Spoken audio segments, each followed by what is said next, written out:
Hello बच्चों, कैसे हैं? बढ़िया। तो चलिए, आज का जो वीडियो है वो है हिंदी में, और सबसे ज़्यादा प्रश्न जो आएंगे वो इसी प्रकार के आएंगे। यहाँ हम बात कर रहे हैं कठिन शब्दों के अर्थ की। कुछ कठिन शब्द हैं, उनके अर्थ होंगे और वो किस प्रकार आपको प्रश्न आएंगे, और कुछ कठिन शब्दों के बारे में मैं बताने जा रहा हूँ। सबसे ज़्यादा आने वाले प्रश्न जो हमारे शब्द दिए जाएंगे कठिन, उनके अर्थों के होंगे।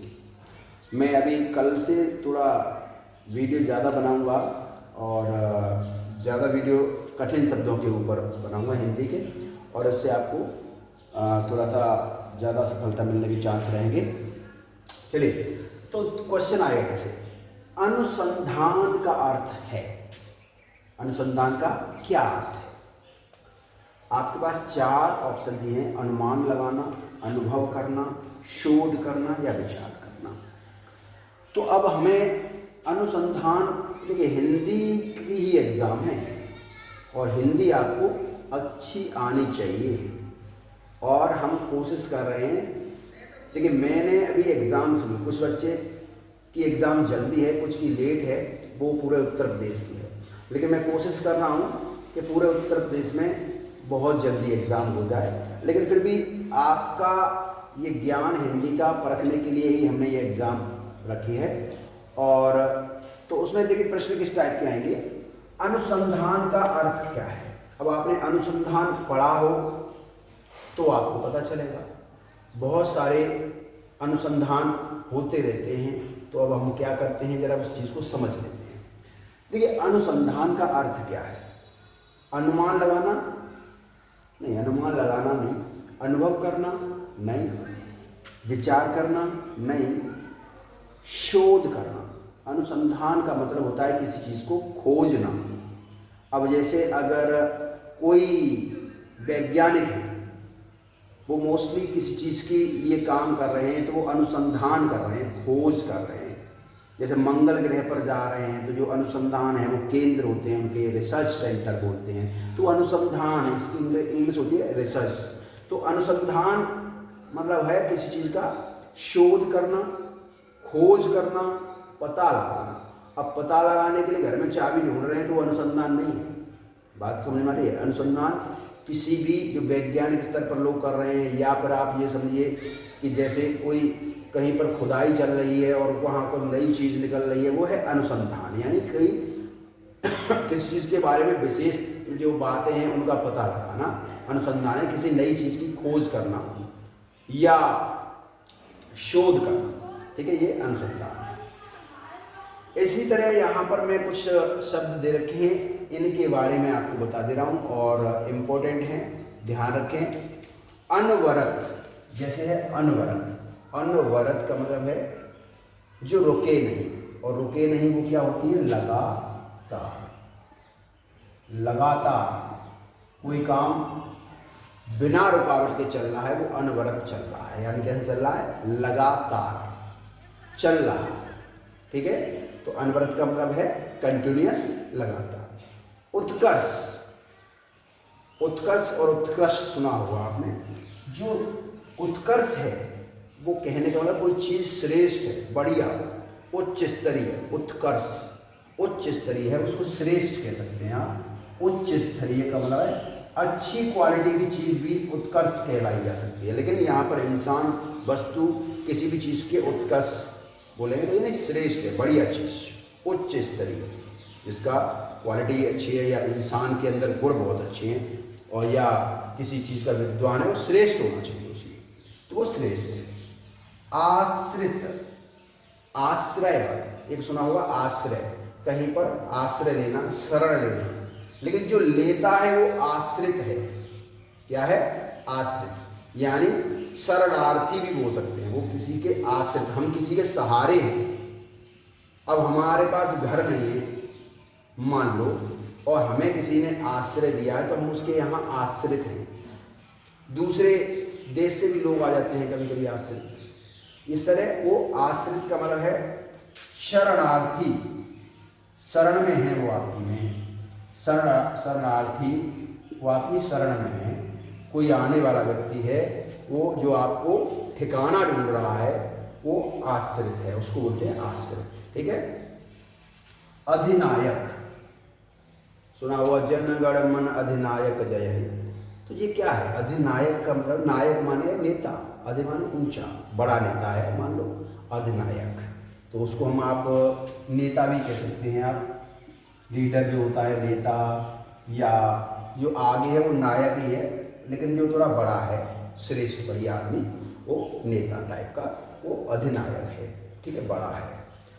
अधीन, अधीन का मतलब है किसी के नीचे काम करने वालों को अधीनस्थ कहते हैं। लेकिन यहाँ गुलाम भी हो सकता है, जो किसी के अधीन है यानी किसी के बंधन में, उसको भी बोल सकते हैं अधीन। हम अंग्रेजों के अधीन थे, 1947 से पहले हम अंग्रेजों के अधीन थे, उन्हीं के अधिकारों में हम जो हमें हमारे पास है जो वो कहते थे वही करते थे, हम उनके अधीन थे। बॉस कह रहा है तो वो उसके अधीनस्थ काम कर रहा है, अधीनस्थ है वो, उसका अधीन काम कर रहा है किसी भी कंपनी में, या तो उनको बोलते हैं अधीन, यानी किसी की गुलाम नहीं है। पर मतलब ये है कि हम यहाँ गुलाम भी हो सकता है, देखिए गुलाम भी हो सकता है, बंधक भी हो सकते हैं आप, और किसी के नीचे काम कर रहे हैं तो वो गुलाम ही, ऐसे मानिए उसके नीचे काम कर रहे हैं। ठीक है, अधीन। किसी के अंदर भी होता है, किसी के अधीन है तो वो अंदर, किसी के नीचे, नीचे काम करना। ठीक है, तो वो भी है नीचे काम करना, अधीन। अब है अवरोध। अब मैं भी आपको पढ़ा रहा हूँ, लाइट चली जाए तो काम में क्या पड़ गया? अवरोध। आप कोई काम कर रहे हैं वो अवरोध पड़ना, यानी उसको कहते हैं रुकावट, बाधा। ठीक है, रुकावट। अब बाधा, ये बाधा नहीं है, वाधा नहीं है, बाधा। ठीक है, रुकावट, सजावट, घबराहट, बहुत सारे शब्द हैं जो बनते हैं, ये मैं अभी एक वीडियो में और बताऊंगा, जिनमें पीछे उपसर्ग और प्रत्यय ये भी आपको समझाने वाले हैं, इनमें भी क्वेश्चंस आएंगे। तो रुकावट और बाधा को बोलते हैं आप अवरोध। ठीक है, एक है अवज्ञा। अवज्ञा का मतलब है आदेश ना मानना, बेइज्जती करना भी हो सकती है कभी कभी। आप कोई आदमी किसी के नीचे काम कर रहा है तो उसकी आज्ञा का पालन नहीं करना अवज्ञा होती है।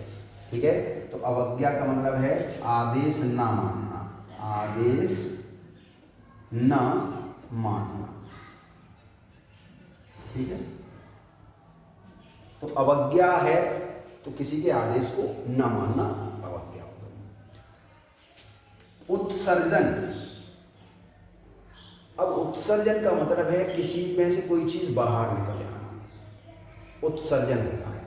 खासकर जैसे वो निकल रही है उसमें से गैसों का उत्सर्जन होता है, मोस्टली उत्सर्जित होते हैं, ऐसे पदार्थ भी हैं जो उत्सर्जन हो रहा है उनका, निकल रहे हैं। ठीक है, हमारे शरीर में से पसीना निकल रहा है, ये भी उत्सर्जन है। तो इन्हीं इनको बोलते हैं उत्सर्जी अंग हैं हमारे शरीर के अंदर, वो उत्सर्ज करते हैं, पदार्थों का उत्सर्जन करते हैं। वो क्या करते हैं? तो यानी उत्सर्जन का मतलब है निकलना, बाहर निकलना। अब तुम घर से बाहर निकलोगे तो वो उत्सर्जन नहीं है कि तुम भी घर से बाहर निकल रहे हो। उत्सर्जन है जैसे आपने देखा होगा पेड़ों में से कभी कभी गोंद निकल रहा है, वो उत्सर्जन हो सकता है। ठीक है, अगर आप किसी चीज़ को जला रहे हो तो धुएं में कार्बन डाइऑक्साइड का क्या हो रहा है? वो उत्सर्जन हो रहा है, वो गैस निकल रही है उसमें से, वो उत्सर्जन है। धुआं वगैरह जैसे उत्सर्जित पदार्थ। ठीक है, तो हमारे शरीर में से भी मूत्र का जो निर्माण हो रहा है ये उत्सर्जन है। हमारे शरीर में से कोई पदार्थ बाहर निकल रहा है कुछ भी, तो वो क्या है? उत्सर्जन है। आकांक्षा, आपकी बड़ी आकांक्षा है कि आपको भी पहला इनाम मिल जाए, तो ये आपकी इच्छा है, इच्छा पूरी हो जाए वो आपके ऊपर डिपेंड करेगा। ठीक है, तो वो आकांक्षा का मतलब है आपकी इच्छा है आपकी, उसी को हम कहते हैं आकांक्षा। आपकी जो है सोच है कि हाँ भाई मुझे ऐसा हो जाए, वो है हमारी आकांक्षा। लेकिन आपकी अच्छी सोच जा रही है वहाँ पर, इच्छा है आपकी मेरे साथ ऐसा हो जाए या मैं ऐसा काम कर दूँ, तो वो इच्छा है, वो ये आकांक्षा है। तो आपको हमेशा कैसा होना चाहिए? आकांक्षी होना चाहिए, महत्वाकांक्षी होना चाहिए। और महत्वाकांक्षी और ज़्यादा महत्व, आप किसी चीज़ को पाने का निश्चय कर सकते हैं, तो आप महत्वाकांक्षी हैं। अब है अभिनव। इसमें समझ लीजिए, नव माने होता है, नव के कई मीनिंग हैं। नव माने नया होता है एक्चुअल में, जैसे सुना होगा नवाचार, कोई नया कार्य होता है। तो यहाँ अभिनव माने भी कोई नई चीज़ है, नया। अभिनव माने है नया, कोई कार्य हो गया, कुछ भी हो गया, तो वो अभिनव है। तो अभी यहाँ तो मैंने कुछ ही आपको शब्द दिए हैं, लेकिन आपको अभी बहुत सारे शब्दों की ज़रूरत पड़ेगी। यहाँ हिंदी में जो सबसे ज़्यादा आएंगे वो हिंदी में अर्थ वाले ही आएंगे। और कक्षा 6 तक 5 तक तो मुझे लगता है कि हिंदी बहुत ज़्यादा हम पढ़ लेते हैं, बहुत सारे पाठ पढ़ लेते हैं, लेकिन कभी उनके शब्दों के अर्थ को नहीं समझते, बस पढ़े जाते हैं। पर्यायवाची, मुहावरे, विलोम शब्द, ये सभी जो हैं कैसे हैं, ये हमारी हिंदी में आते हैं, लेकिन हम उनको समझते ही नहीं हैं। कभी कविताएं होती हैं, कभी कुछ होता है, तो हम उसको पूरी तरह समझते नहीं हैं। तो अभी आज का वीडियो है वो ये मैंने हिंदी के ऊपर बनाया, कठिन शब्द कैसे आएंगे, इनके अर्थ ऐसे हैं। और अभी आगे मैं लगातार आपको दूंगा, और कुछ PDF में भी दूंगा, संडे के बाद ही दे पाऊँगा। तो अभी आपको देखिए, फिरोजाबाद डिस्ट्रिक्ट का जो एग्ज़ाम है वो सबसे पहले होने जा रहा है। फिरोजाबाद वाले बच्चों को थोड़ा सा ज़्यादा तैयारी की आवश्यकता है, और ये कठिन शब्द हर किसी को आते नहीं। आप अपने रिश्तेदारों में, भाई बहनों में, या उनको सबको शेयर भी कर दीजिए, और चैनल को सब्सक्राइब कर लीजिए, जिससे कि आपको वीडियो मिल जाए आसानी से, ठीक है। और thank you very much video देखने के लिए, बहुत बहुत धन्यवाद।